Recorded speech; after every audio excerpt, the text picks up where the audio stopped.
Net profit में 52% की jump दिखाने के बावजूद, लगभग 526 करोड़ रुपए की नेट प्रॉफिट दिखाने के बावजूद, जब आज बाजार खुले तो ये स्टॉक 5% के आसपास की गिरावट दिखा रहा है दोस्तों।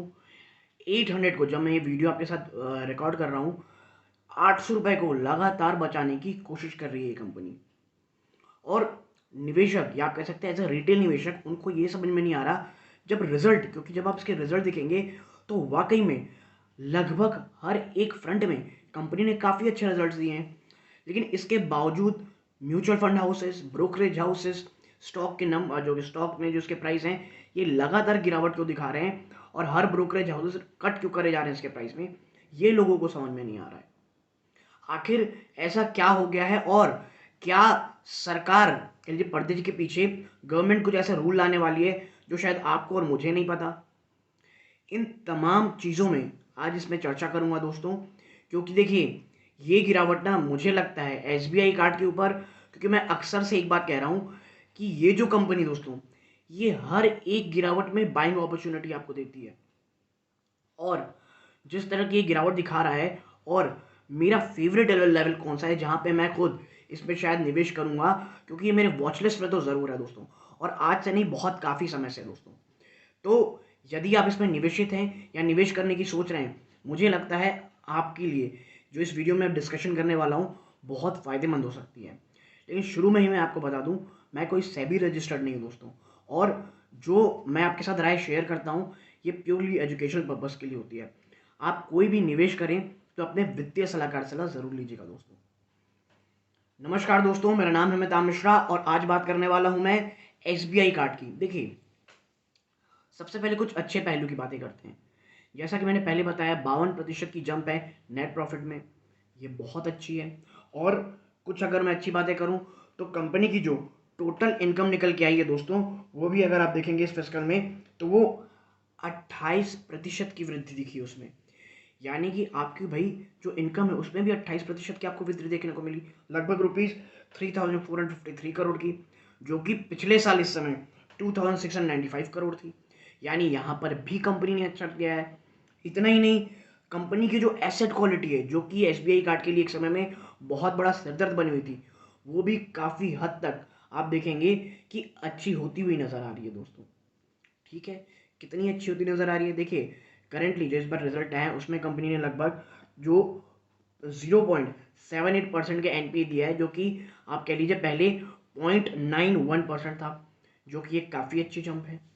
और भाई जब आपकी नेट प्रॉफिट अच्छी हुई है, आपकी टोटल इनकम अच्छी हुई है, आपने इवन एसेट क्वालिटी में भी काफ़ी अच्छा परफॉर्म किया है, तो आखिर आपकी प्रॉब्लम कहाँ है? प्रॉब्लम है मार्जिन दोस्तों। और मार्जिन से भी ज़्यादा जो रीज़न है ना मार्जिन के गिरावट का, वो निवेशकों को बिल्कुल पसंद नहीं आ रहा है। मार्जिन कितनी गिरी है तो देखिए, मार्जिन जो है आप देखेंगे तो 90 बेसिस पॉइंट की गिरावट आपको ये स्टॉक दिखाया है दोस्तों। अब ऐसा क्यों है भाई, 90 बेसिस पॉइंट की गिरावट क्यों देखने को मिली है स्टॉक में, और किससे कितनी गिरी है? तो देखिए, जो Q2 में मार्जिन आया है वो है 12.3% के दोस्तों। ठीक है, रीज़न क्या है? जो on the back of revolver mix and high cost of fund. ये रिवॉल्वर मिक्स क्या होता है भाई? ये रिवॉल्वर बंदूक होती है। आपको बताऊंगा कि रिवॉल्वर क्या होता है, और जो आप कह सकते हैं कॉस्ट ऑफ फंड क्या है। देखिए, दो चीज़ एक एक करके समझते हैं। पहली बात करते हैं रिवॉल्वर क्या होता है, रिवॉल्वर मिक्स क्या होता है। देखिए, जो क्रेडिट कार्ड होल्डर होते हैं या जो कार्ड के होल्डर होते हैं, आप देखते होंगे जब उनके पास पेमेंट के लिए आता है कि भाई आपके पास इतने पेमेंट बचे हैं, और वो पूरा पेमेंट ना करके एक फ्रैक्शन ऑफ पेमेंट करता है और उसे रोल ओवर कर देता है, तो उस प्रोसेस को आप कह सकते हैं एक प्रकार से रिवॉल्वर मिक्स कहा जाता है या रिवॉल्वर कहा जाता है। तो वहाँ पर गिरावट आई है दोस्तों। और मैं आपको बता दूँ, ये बहुत बहुत बड़ा चंक होता है जहाँ से क्रेडिट कार्ड कंपनीज कमाती हैं, और जो लगातार आप देते होंगे इतने कैशबैक्स देनी है क्रेडिट कार्ड कंपनियां आजकल, इतना ज़्यादा नए नए एक्वायर करना चाहती हैं कस्टमर्स को। रीज़न यही है, क्योंकि अगर आप एक बार रोल ओवर करते हैं तो कई कई जगह आपको 40 से 45% तक का भी आप कह सकते हैं आपको इंटरेस्ट पे करना पड़ता है, और ये बहुत ल्यूक्रेटिव होता है। और यही कारण है दोस्तों कि यहाँ पे गिरावट होना जो कि हुई है, कितनी हुई है मैं आपको बता दूँ। जिस बार रिवॉल्वर मिक्स होकर रिवॉल्वर मिक्स आई है वो लगभग 24% रही है, जो पहले 26% होती थी। तो ये गिरावट साफ देखने को मिली है। इसके साथ साथ अगर आपको याद हो, जो मैंने दोस्तों इससे पहले जब SBI कार्ड के ऊपर वीडियो बनाया था, मैंने कहा था कि स्कोप बहुत है, कस्टमर बेस बढ़ाने का स्कोप बहुत है, लेकिन इसके साथ साथ कस्टमर एक्वायर करने के लिए कंपनियां बहुत निवेश कर रही हैं, बहुत पैसे पानी की तरह बहा रही हैं। और इस बार भी यही हो के आया है कि जो ऑपरेटिंग खर्चे हैं दोस्तों, ऑपरेटिंग कॉस्ट है, वो 33% की वृद्धि देखने को मिली है वहाँ पे। और 33% की वृद्धि हुई है, और कितने में आया है? 1834 करोड़, जो दोस्तों पिछले क्वार्टर में, आप कह सकते पिछले साल के इस समय में 1383 करोड़ था। यानी कि ऑपरेटिंग कॉस्ट और ये दो चीज मिला करके रीजन ये आया है कि आपके मार्जिन मार खाए। और ये दो चीज ही है, मार्जिन में गिरावट, और यही चीज जो बाजार है उसे बिल्कुल पसंद नहीं आई है। और यही कारण है, मैं आपके साथ थोड़ा एक एक करके कंपनी और ब्रोकरेज हाउसेस और उनके टारगेट बता दूं। मॉर्गन स्टैनली ने ओवरवेट रखते हुए 1100 के टारगेट दिए हैं। CLSA ने तो सीधा सेल के टारगेट दे दिए भाई 795 रुपीज़ को, बोल दिया भाई बेचो इसको, ठीक है। क्रेडिट सूस का कहना है आउट परफॉर्मेंस का टारगेट दिया है, और 1080 का कह लीजिए इसका टारगेट दिया है, जो कि पहले इसने 1150 दिया था। यानी 1150 से घटा करके 1080 टारगेट कर दिया है क्रेडिट सूस ने, ठीक है। ये तो बात हुई टारगेट्स की। अब थोड़ा मैं चर्चा करता हूँ अपने व्यू, मेरे व्यू के। तो देखिए, आपको मैं बता दूं, जब इस तरह की गिरावट हुई थी ना, स्टॉक मेरे ख्याल से 695 700 के आसपास था। वहां से जो उसने बेस लिया था, और मैं लगातार इसमें वीडियो बनाया था, मैंने कहा था ये बहुत शानदार मौका है, प्लीज़ खरीद लीजिए स्टॉक को। वहां से जैसा आपको स्क्रीन में दिख रहा था, स्टॉक लगभग 48% की रैली दिखाया था। अब वापस से वहां गिरावट दिखानी शुरू कर दिया है। और मुझे लगता है अगर अगर इफ़, क्योंकि देखिए जैसे ही 800 के लेवल तोड़ेगा ना दोस्तों, जैसे ही 800 के लेवल अगर क्लोज देगा, सबसे पहला सपोर्ट है 775 से 50 तक का, और उसके बाद सीधा ये मुझे लगता है 680 690 तो आपको एक बार ज़रूर टच कराएगा। तो ये लेवल से, और मुझे लगता है अगर स्टॉक 750 के आसपास जाता है, एक चंक ऑफ इन्वेस्टमेंट की जाती है फॉर अ लॉन्गर टर्म दोस्तों। देखिए बाजार थोड़ा ऊपर हो चुका है, ठीक है, और मुझे लगता है एक थोड़ी बहुत करेक्शन नियर टर्म में आ सकती है, और SBI कार्ड एक बहुत अच्छी बाइंग अपॉर्चुनिटी दे सकता है आपको, क्योंकि बड़ा हाई बीटा आपको देखेंगे ना तो बड़ी वॉलेटिलिटी दिखा रही है स्टॉक, भागता भी बहुत तेजी से, जब गिरता है तो कमर तोड़ के रख देता है निवेशकों की, ठीक है। और लॉन्ग टर्म के लिए निवेश करना है तो मैं अक्सर कहता हूँ गिरावट ही जरिया है निवेश करने का, और इसीलिए अगर गिरावट हो तभी स्टॉक में निवेश करें। और SBI कार्ड फंडामेंटली कहीं कोई प्रॉब्लम नहीं है दोस्तों, यकीन मानिए कस्टमर को एक्वायर करने में सबसे कम खर्चा SBI का आता है।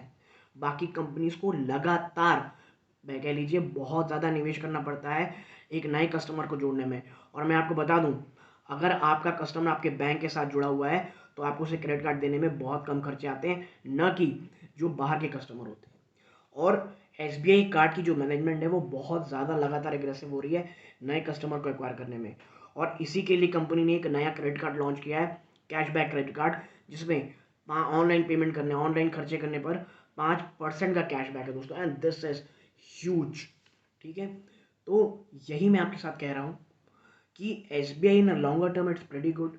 नी जग रिएक्शन है, अगर ये नी जग रिएक्शन हमें SBI कार्ड 690 730 के आसपास दिला रहा है, इवन 650 में भी दिला रहा है, लॉन्ग टर्म के लिए is a very good stock दोस्तों। लेकिन जैसा कि मैंने पहले कहा, बड़ा ही आजकल ये वॉलेटाइल हो रखा है और बहुत तेज ऊपर नीचे ये करता है, तो बॉटम पता लगाना स्टॉक के लिए बिल्कुल भी आप कह सकते हैं ईजी नहीं है, या मुझे तो ये नेक्स्ट टू इम्पॉसिबल लगता है। लेकिन एक चीज़ कन्फर्म है, लॉन्ग टर्म में ये एक बहुत शानदार कंपनी है। ये गिरावट एक खरीदारी का जरिया है उन निवेशकों के लिए जो एक लॉन्ग टर्म में काफ़ी अच्छी कंपनी ढूंढ रहे हैं। और यकीन मानिए SBI कार्ड उन कंपनीज में से है। हाँ, जो MDR रेट को लेकर के इश्यूज है लोगों के, यानी मर्चेंट डिस्काउंट रेट, कि भाई अगर ये कम हो गए तो क्या, देखिए पर्दे के पीछे क्या चल रहा है ये हमें नहीं पता, और ना आपको मुझे पता चलेगा जब तक न्यूज़ नहीं आती। और उसके लिए स्टॉक में हमेशा, हर एक स्टॉक में ये खतरा बना रहता है। लेकिन जैसे ही MDR आता है दोस्तों, अगर आता है, क्योंकि देखिए मर्चेंट डिस्काउंट रेट में अगर कैप लग जाता है, क्योंकि यही डर है, और अगर कैप लग गया तो ये बहुत ज़्यादा आप कह सकते हैं डिजास्टर्स हो सकता है। लेकिन मुझे लगता है अभी ये जो न्यूज़ है ना दोस्तों, काफ़ी हद तक प्राइस इन हो चुकी है। अगर न्यूज़ आती तो मोर और लेस 5 to 10% की, और आप इसमें गिरावट देखेंगे, मुझे उससे ज़्यादा इसमें गिरावट नहीं दिखती। और अगर होती भी है तो वो एक इन्वेस्टमेंट के लिए होती है दोस्तों, ठीक है। लेकिन अभी ऐसी करंटली कोई भी खबर नहीं है, तो जो खबर है ही नहीं ना बात चल रही है, उसके लिए परेशान होने की ज़रूरत नहीं है दोस्तों। हाँ, ये गिरावट रिजल्ट के बाद एक नी जंग रिएक्शन है। अगर गिरावट होती है, अगर 800 के नीचे आ जाता है तो थोड़ी बहुत और गिरावट और हो सकती है दोस्तों, but for a longer term I like this company. तो यदि आपको मेरी एनालिसिस पसंद आई हो, प्लीज़ वीडियो को लाइक कीजिए। चैनल पहली बार आए हैं, सब्सक्राइब जरूर कीजिएगा। यहाँ तक जुड़े रहे, अपना कीमती समय दिया, इस बात का बहुत बहुत धन्यवाद। ये इस वीडियो का अंत है। जय हिंद दोस्तों।